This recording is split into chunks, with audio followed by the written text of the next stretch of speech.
venir aquí con una de las referencias intelectuales más valiosas del mundo, como Manuel Castells, y además en un acto en el que interviene Manuel Campo Vidal, pues cómo no iba a estar aquí. Para mí es un honor. Muchísimas gracias a todos y a todas por estar aquí. Pido perdón a los periodistas, a los que esta mañana les he soltado una chapa infumable sobre la noción de crisis orgánica de Gramsci aplicada a la crisis de régimen en España, y ahora viene la segunda parte de esa chapa, que no va a ser, digamos, lo que a los periodistas les gusta escuchar para hacer un titular o escribir una crónica. Me veo en una situación un poco extraña porque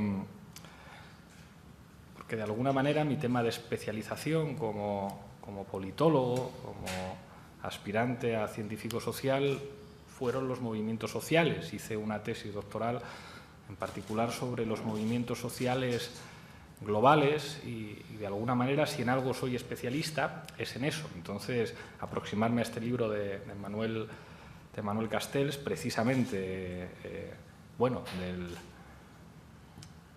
del mejor intérprete de lo que se ha llamado la sociedad en red, y es justo lo que decía Giddens haciendo esa comparación con Max Weber. Entonces, para mí es un elemento muy atractivo, para alguien que escribió una tesis doctoral sobre, digamos, la escala posnacional de los movimientos sociales y la influencia de las tecnologías, de la información y las comunicaciones en la práctica de los movimientos. Pero al mismo tiempo soy el secretario general de Podemos y eso, digamos, que planteaba algunas dificultades a la hora de enfocar mi intervención. Entonces, lo que voy a tratar de hacer es poner en discusión dos elementos que están en el libro de Castells y que tienen que ver también con la tradición intelectual de la que yo procedo. El primer elemento que quiero poner en discusión es la cuestión de la escala, y para esto, bueno, pues les hablaré de algunas nociones con las que estamos muy familiarizados los movimentólogos, como la noción de repertorio de acción colectiva, digamos aquello que manejaron Charles Tilly y Sidney Tarrow, y hablaremos de las posibilidades y los límites de una escala posestatal de acción colectiva. Y en segundo lugar, trataré de discutir la relación partido-movimiento.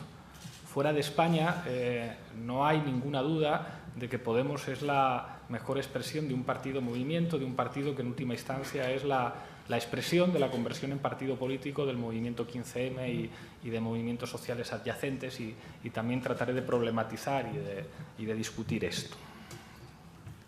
En movimientos sociales hay una serie de conceptos y categorías que sirven, digamos, para, en el caso de los conceptos, para explicar, en el caso de las categorías, para clasificar. Y hay una noción muy del gusto de Tarrow y de Tilly, que es repertorio de acción colectiva, que sirve básicamente para distinguir dos repertorios: un repertorio tradicional de acción colectiva y un repertorio moderno o nuevo. El repertorio tradicional de acción colectiva sería, ante todo, un repertorio localista, un repertorio, digamos, previo a la consolidación de los estados y a la consolidación de las revoluciones industriales. Por eso se dice que las formas de acción colectiva del repertorio tradicional son locales, son violentas, son directas. El ejemplo que se pone siempre es el motín del pan, como la forma de acción colectiva por excelencia del repertorio tradicional. El repertorio nuevo, digamos que sería el repertorio tradicional, moderno, el repertorio industrial, el repertorio que tiene que ver con la consolidación de los estados. Se dice que en este caso las formas de acción colectiva ya no son directas. Que no sean directas se explica muy bien pensando en una manifestación. En una manifestación, nadie de los que acude a la manifestación piensa que la manifestación en sí misma va a resolver el problema. Digamos que una manifestación se inscribe en una suerte de campaña, en una secuencia mucho más amplia. Se supone que ya son movilizaciones mucho menos violentas porque se ha consolidado esa idea también muy weberiana del monopolio de la violencia en manos del Estado. Entonces, digamos que serían prácticas de acción colectiva que pueden ser contenciosas o conflictivas, pero no violentas. Y, ante todo, es un repertorio nacional o estatal, que esto es, una cosa que ahora parece indiscutible, pero que en su momento tuvo mucha importancia, que se concibiera la escala de la nación. Benedict Anderson tiene un libro que se llama Comunidades Imaginadas, en el que dice que solo a partir del desarrollo económico se producen las tecnologías que permiten imaginar la nación. Uno no abre la puerta de su casa o la ventana y dice España, porque no se ve. Para poder pensar en España hay que poder imaginar España. Y para eso Benedict Anderson dice que hacen falta instrumentos tecnológicos como la prensa, como los periódicos, que nos dan una idea de país, o como la novela, que en sus propias estructuras narrativas nos da una noción de comunidades culturales vinculadas a un territorio y a un país. El movimiento, digamos, o la expresión de acción colectiva por excelencia del repertorio nuevo o moderno de acción colectiva sería el movimiento social. El movimiento social como acción colectiva sostenida en el tiempo. Y sus expresiones concretas e históricas más importantes están claras. Por una parte, los movimientos socialistas o el movimiento obrero, y por otra parte, el movimiento nacionalista o los movimientos nacionalistas, que tienen una serie de debates teóricos paralelos y hasta cierto punto coincidentes, que tienen que ver básicamente con el Estado. El Estado se convierte en el principal elemento para entender la política y de alguna manera adquiere su máxima expresión en ese breve siglo XX que definía como tal Eric Hobsbawm. Los movimientos socialistas y los movimientos nacionalistas tienen un primer debate a propósito de si el instrumento fundamental de transformación, el instrumento fundamental para lograr sus objetivos, es el Estado o no. Ese debate, en el caso de los movimientos socialistas, es el clásico debate entre marxistas y anarquistas, y en el caso de los movimientos nacionalistas, el debate entre el nacionalismo político y el nacionalismo cultural. Está claro quién se impone en ambos debates. Al final está claro que si uno quiere hacer una nación, lo que necesita es un Estado que construya, pues bueno, unas escuelas en las que se enseñe la lengua nacional y en la que de alguna manera se explique qué es lo que significa ser español, ser vasco, ser italiano o ser francés. Sin instituciones estatales y dispositivos administrativos de tipo educativo, etcétera, pues no se podría construir la idea de Francia ni la idea de ningún Estado. Y en el caso del movimiento obrero, de los movimientos socialistas, queda claro que la transformación pasa por la conquista del poder político. El siguiente debate es a propósito de la violencia. Si la forma de construcción, si la forma, digamos, de acceso al poder estatal es por vías violentas o por vías pacíficas. Ese debate en el seno de los movimientos obreros, de los movimientos socialistas, pues es el debate que opone a los socialdemócratas alemanes o en general de casi toda Europa occidental con los socialdemócratas rusos o bolcheviques. Los bolcheviques dicen que el Estado se tiene que construir de manera violenta, los socialdemócratas dicen que como la clase trabajadora es mayoritaria, pues a través de mecanismos electorales y reformas progresivas, pues se puede adquirir el poder del Estado. Y esto tiene una importancia histórica crucial porque determina dos estrategias paralelas de diferentes sectores del movimiento socialista o del movimiento obrero. En el caso de los movimientos nacionalistas también se produce este debate, a diferencia del caso del movimiento obrero, donde en general los socialdemócratas pacifistas, a pesar de los créditos de guerra, de los que se habla ahora mucho a propósito de la relación entre Alemania y Grecia, pero digamos que los socialdemócratas pacifistas serían hegemónicos. En el caso de los movimientos nacionalistas está claro que de alguna manera tienen más éxito los que defienden las vías violentas como manera de cuestionar el colonialismo existente, y el nacimiento de nuevas naciones tiene en general que ver con procesos políticos armados. El caso es que la paradoja de todo esto es que esos movimientos que Immanuel Wallerstein llamaba movimientos antisistémicos, porque se oponían a los dos ejes constitutivos del sistema, por una parte el elemento político que tiene que ver con un sistema internacional de estados, por otra parte el elemento económico que tiene que ver con una manera de organizar la economía, tuvieron un notable éxito en el siglo XX. Los socialdemócratas tienen mucho éxito político en algunos de los países más importantes de la economía mundo. Los laboristas gobiernan en el Reino Unido, el SPD, el partido socialista más importante del mundo, llega al gobierno en Alemania.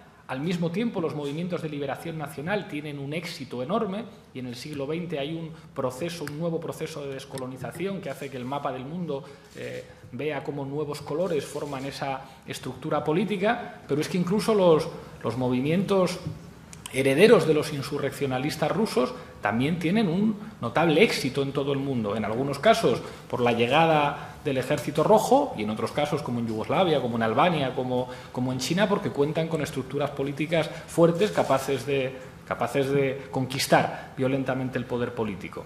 Y a partir de aquí surgiría una paradoja, que es clave en el estudio de los movimientos sociales. Conquistan el poder del Estado, pero parece que precisamente ese poder del Estado que conquistan se revela enormemente limitado para que esos movimientos puedan cumplir sus objetivos. Si algo impidió que los movimientos nacionalistas, que los movimientos socialdemócratas, que los movimientos comunistas cumplieran sus objetivos de transformación política y económica, eran los límites de la escala estatal. No se puede transformar las cosas desde el Estado, lo que un señor ruso también, León Trotsky, decía: la revolución, si no es mundial, no se puede hacer. Esto es algo que metodológicamente es indudablemente cierto. Es decir, las lógicas de funcionamiento del conjunto del planeta hacen que sea muy difícil que se produzcan transformaciones sustanciales desde la escala del Estado. Entonces, claro, después de la desaparición de la Unión Soviética, la caída del muro de Berlín, hay algo que los estudiosos de los movimientos sociales descubren, y es que se están generando de manera muy intensa digamos, una aceleración de los procesos de integración económica, que permiten hablar de globalización incluso con instituciones soberanas propias. Se dice es que la soberanía ya no está en los parlamentos ni en los gobiernos, la soberanía está en el Fondo Monetario Internacional, en el Banco Mundial, en la Organización Mundial del Comercio, en el G7 más Rusia. Y surge un movimiento social, los movimientos contra la globalización económica, mal llamados movimientos antiglobalización, Seattle, Génova, Praga en el año 2000, que de alguna manera están apuntando algo completamente inédito en los movimientos sociales, es apuntar a la escala global. Son movimientos sociales que ya no se dan en la escala nacional, sino que apuntan directamente sobre adversarios políticos que operan en una escala global. Y los que estudiábamos estos movimientos señalábamos, apuntan sobre la escala verdadera. Están diciendo que la transformación solo puede ser global, que si la globalización económica, lo que Negri llamaba imperio como una suerte de nueva soberanía, opera en una escala diferente a la del Estado, estos movimientos por primera vez operan ahí. ¿Y gracias a qué operan ahí? Bueno, pues a una sociedad en red que tiene una serie de dispositivos que llamamos tecnologías de la información y de las comunicaciones, Internet, pero digamos que esta palabra se queda corto, digamos una suerte de espacios postestatales, una suerte de espacios postnacionales.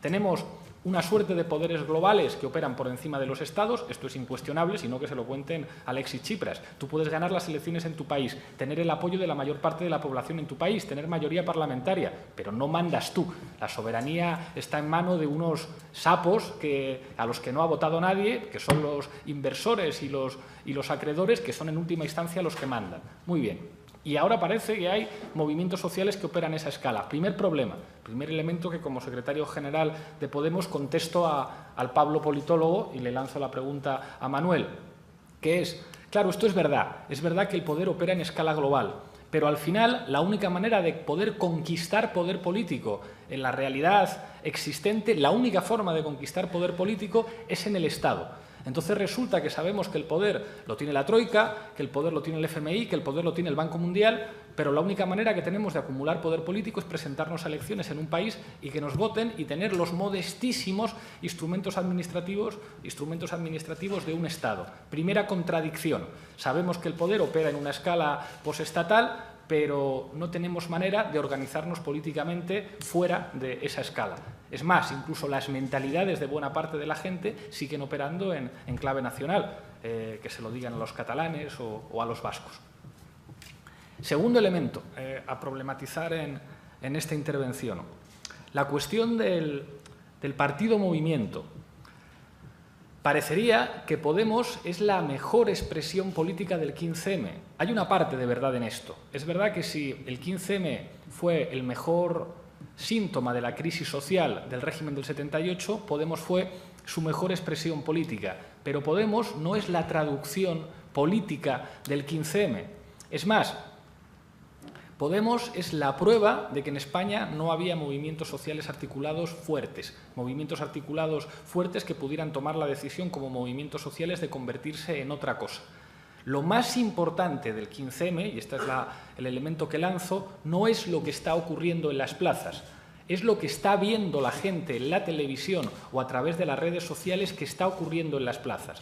El 15M es, de alguna manera, una forma de testar el estado de ánimo de una crisis de régimen, la frustración de expectativas de sectores que se autopercibían como sectores medios y que, de alguna manera, sienten que sus expectativas se ven defraudadas, ni casa en el campo, ni vacaciones, ni el hijo con 2 carreras y con idiomas va a poder tener un nivel de vida superior al de sus padres y tiene que asumir la precariedad o emigrar. Y esos movimientos sirven para señalar esos problemas, igual que la marea verde señala el problema de la educación, la marea blanca el problema de la sanidad y el movimiento antidesahucios, la enorme vergüenza de los desahucios como cara B de un modelo fundamentado en burbujas inmobiliarias y en pelotazos urbanísticos, pero la clave no es la fuerza del movimiento, porque es un movimiento profundamente desideologizado. El 15M no es la revancha de la izquierda, el 15M no es la revancha de una izquierda derrotada en la transición que de alguna manera se queda derrotada políticamente, socialmente y culturalmente. No tiene nada que ver con eso. Incluso cuando llegan los primeros izquierdistas con banderas republicanas a la Puerta del Sol, son mirados con extrañeza, si no con rechazo por parte de los activistas. El 15M es la expresión de nuevos ingredientes que se pueden aprovechar para el cambio, pero ingredientes, ¿cómo decir?, muy ambiguos. El 15M dice: queremos democracia, demostrando un desapego a las instituciones representativas, y esta gentuza, estos corruptos, estas élites no nos representan.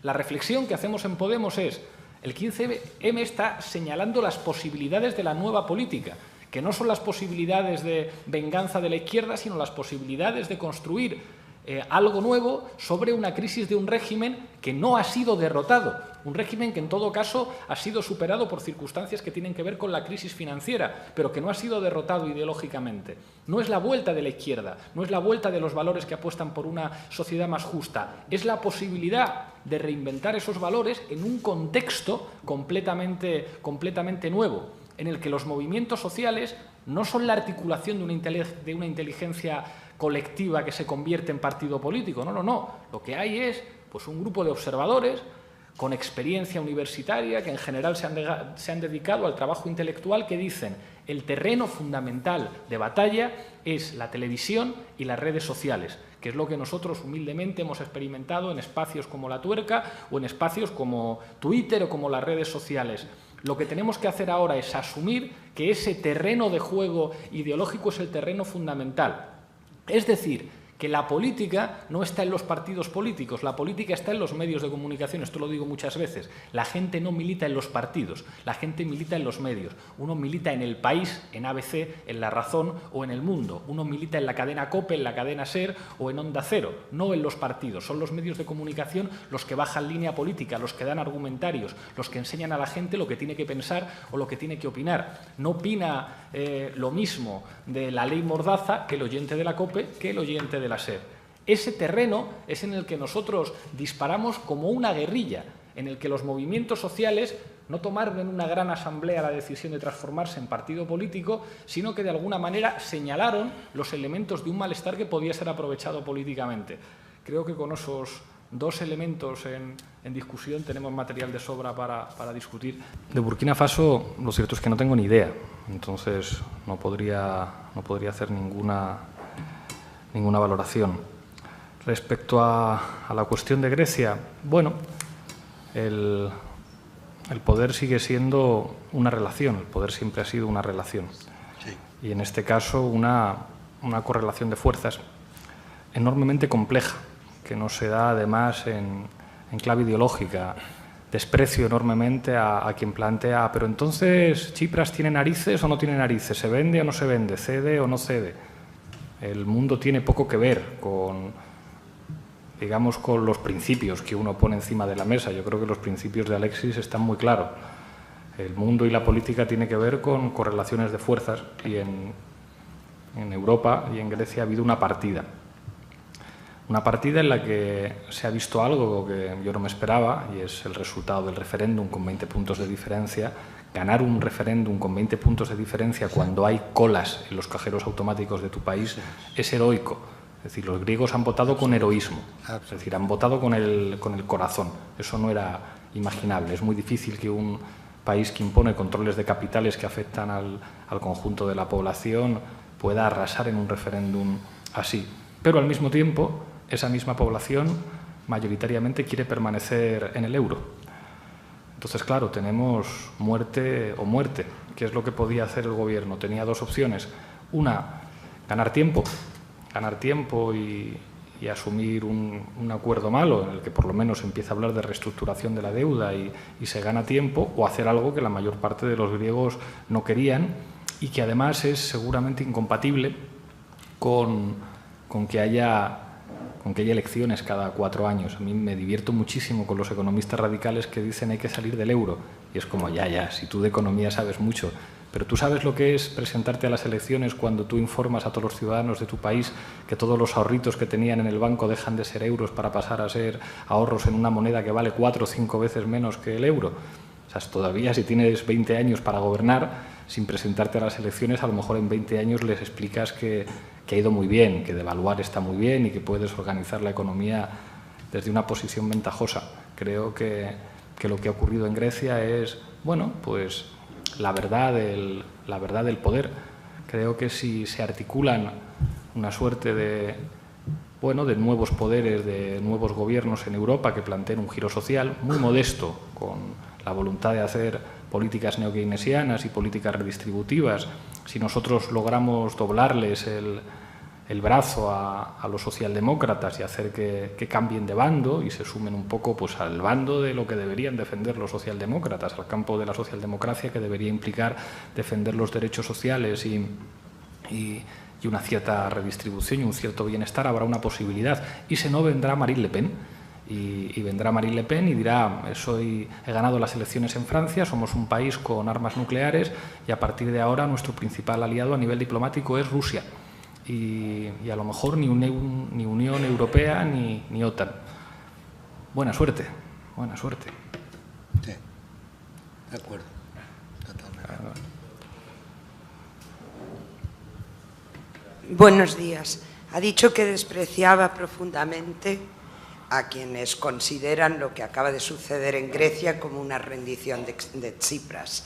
Y el otro día el señor Varoufakis ha definido la situación como un nuevo tratado de Versalles, que a mí me hace más bien pensar en el Pacto de Múnich. Quienes creemos en la soberanía de los pueblos y, por tanto, rechazamos el Tratado de Lisboa, que prohíbe prohibir deslocalizar y que atenta a tantos principios básicos democráticos, yo les preguntaría, ¿qué esperanza puede haber si cuando se vota que no solamente no se acepta el resultado, sino que ni siquiera un primer ministro como el señor Tsipras sale a decir la verdad, y la verdad es contar punto por punto cuáles son las amenazas que le han llevado a firmar un acuerdo monstruoso que va a enterrar durante 30 años las posibilidades de los ciudadanos griegos, un acuerdo en el que además ha dicho con sinceridad que no cree en él, pero entonces, ¿de qué sirve en realidad que votemos las opciones en las que creemos? Me hablan de modestos cambios, no se trata de maximalismos, pero creo que ya no hay democracia, por lo menos en la eurozona. Entonces, ¿cuáles son las alternativas a juicio de ustedes tres? Vamos a ver, que las intervenciones sean brevísimas, por favor. Yo creo que esta es estupenda, es verdad, no. Y voy a recordar una frase de Stalin que dijo en Yalta, cuando alguien le mencionó a Pío XII, dijo, ¿cuántas divisiones tiene el Papa? Porque aquí se manda en función de las divisiones. Entonces podríamos decir que el problema de Tsipras es que es un traidor, que no tiene a lo mejor la misma convicción que usted. O sea, imagínese que el problema es que usted tiene unas convicciones morales mucho más elevadas que las de Tsipras. Usted no se arrodillaría ante los poderes europeos y Tsipras, en cambio, es cobarde, es traidor, es débil. Yo creo que la política no se explica así. O sea, creo que Tsipras, Varoufakis y yo y cualquiera sabemos que efectivamente recuerda el Tratado de Versalles y esto es peor que los socialdemócratas votando los créditos de guerra, claro que sí. Y esto es, de alguna manera, el triunfo de la razón cínica, que dice los griegos pueden votar lo que quieran, pero mandamos en otro sitio. Claro, soy perfectamente consciente de eso. Pero es que la alternativa a eso no es una posición moral. Es que no es, digamos, no es boxeo. Cuando eres enormemente débil, la política se libra en un tablero de ajedrez. En un tablero de ajedrez en el que te han hecho trampas, en el que te han quitado las 2 torres, un caballo, un alfil y varios peones. Entonces sales a jugar al ajedrez en una situación de enorme debilidad. Y creo que lo que ha hecho el gobierno griego es, tristemente, lo único que podía hacer. Porque la alternativa que tenía el gobierno griego, y que puede ser preciosa, estaremos todos de acuerdo en que implicaba decir salimos de la eurozona, que es algo que ni siquiera tendría consenso democrático en nuestro país, que es que si preguntamos a los griegos dentro o fuera, los griegos dicen dentro de la eurozona. Y con los instrumentos administrativos de un Estado que son enormemente pequeños. Alguien podría decir, claro, pues esto es que no hay democracia en Europa. Pues claro que no hay democracia en Europa. Y claro que la democracia es incompatible con una moneda única que controla un Banco Central Europeo que no responde a controles democráticos. Si el diagnóstico lo tenemos todos claro. Incluso si alguien me dice el capitalismo es irreformable y ontológicamente abyecto como sistema de organización de la economía. Pues claro, yo lo sé. Y las clases sociales son un elemento fundamental para entender el desarrollo histórico en los últimos 400 años. Ninguna duda. Pero entonces, ¿hacemos política o nos volvemos todos a la academia a seguir haciendo diagnósticos geniales de lo mal que va el mundo? Es decir, el problema con el que se ha encontrado el gobierno griego es que no tiene divisiones. Es que calculaban que iba a existir algo parecido a un sentimiento de respeto democrático en la Troika y en los países del Eurogrupo, de que si la mayor parte de los griegos decían apoyamos al gobierno, iban a hacer más concesiones. Y lo que nos hemos encontrado es que los señores que mandan en Europa son antidemócratas, son lo contrario a un demócrata. Sin embargo, tienen medios de comunicación suficientes para que digan no, no, no, los demócratas son estos. El problema es el populismo, que destruye la democracia y los valores de Occidente, que es lo que dicen y amplifican los medios de comunicación. Pero ¿cuántas divisiones tenemos? Cuando no tenemos divisiones, cuando en política no tienes poder, no tienes nada. En política no cuentan las razones, no cuentan los intelectuales brillantes que te apoyan, no cuenta tu capacidad de diagnóstico en los libros. En la política cuenta el poder. Y un Estado del sur de Europa tiene muy poquito poder. Y en la intervención anterior apuntaba que es lo único que podemos hacer. Acumular un poquito más de poder administrativo para doblarle el brazo a los socialdemócratas y que giren. Es lo único que podemos hacer. Cuando digo que Podemos triunfará si superamos al Partido Socialista, no estoy planteando un fin que sea precioso. Si no podemos hacer grandes cosas, una reforma fiscal, defender la desprivatización de la sanidad y defender una educación pública. No podemos hacer mucho más. Defendemos lo mismo que defendía la democracia cristiana hace 30 años. Pero en esa partida de ajedrez en la que no tenemos nada, poco más podemos hacer que lo que está encima de la mesa. España un poquito más que Grecia. Si nosotros ganamos, aquí los enemigos fundamentales no van a estar en el Eurogrupo. Van a ser élites locales y a las élites locales les vamos a poder hacer llorar un poquito, mucho más que a los griegos. Pero los límites son enormes y si no, quien a lo mejor sí puede hacer cosas es una señora que procede del fascismo y de la extrema derecha que se llama Marine Le Pen, y no porque piense diferente a nosotros, sino porque vive en un país que tiene armas nucleares y que se llama Francia. Y como Francia diga un referéndum sobre si seguimos en la Unión Europea y salga que no y establezca alianzas diplomáticas con Rusia, entonces a lo mejor estaremos en vísperas de la Tercera Guerra Mundial, pero seguro que cambiarán muchas cosas. ¿La política es bonita? No, es absolutamente horrible, abyecta, es lo peor, pero esto es, digamos, estamos hablando de un libro, es decir, esto no es una rueda de prensa en la que hablamos en otros términos. Lo que ha demostrado la situación que hay en Europa es que la política depende del poder que tienes.